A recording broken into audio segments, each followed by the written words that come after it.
60 some years ago, on March 27th, at 5:36 p.m., I was in Valdez, Alaska. It started as a day no one knew they would remember forever, including then 11-year-old Wade Holes. Valdez was a unique place, and that was when a ship came in. That was our connection to the outer world. Situated more than 100 miles from Anchorage as the crow flies, a ship docking in Valdez was a cause for excitement. Everybody would go down and take their family and their kids. They'd go down to the docks and watch the China, the steamship. While many in the little town were at the docks that evening, Wade and his friend Louis were farther from the shore.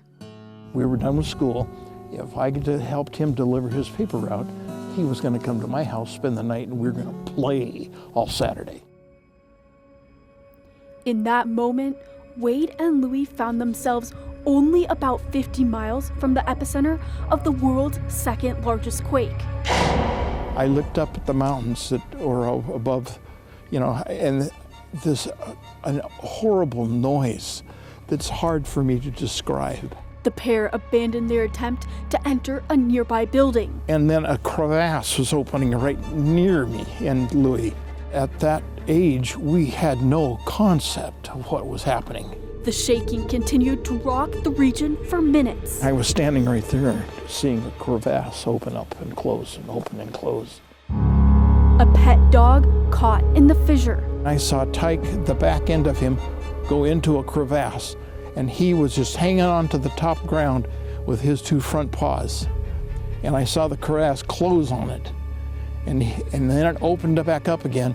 And old Tyke, I had never seen him move so fast. Louis' dad spotted the boys. He was running to catch to his son.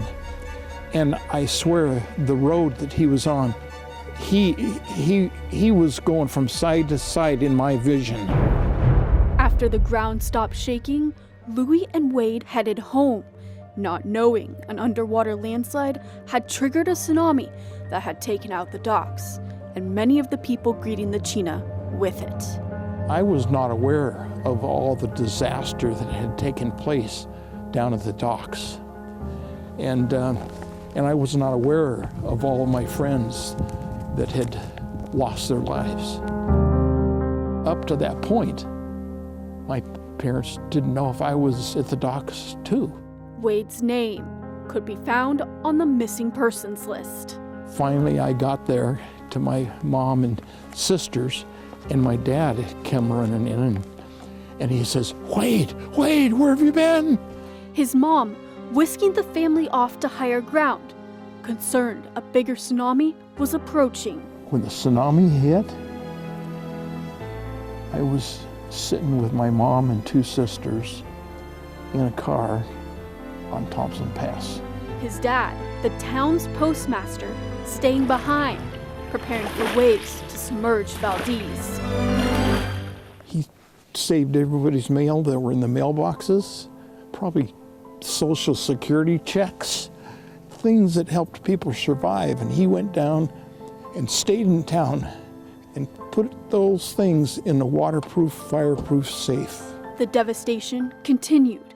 A few hours later, fuel storage tanks burst into flames. I saw that town on fire. It seemed like the whole town was on fire, and it burnt for days.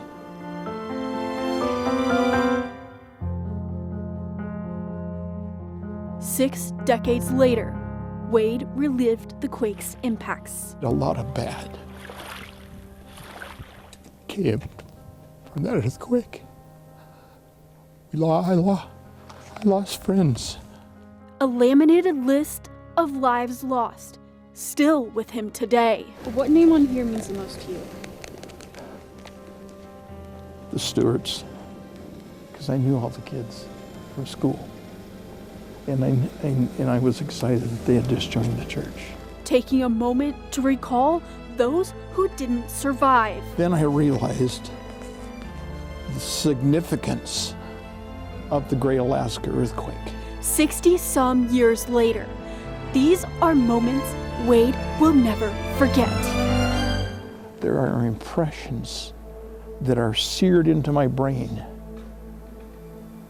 Like I said, it happened yesterday.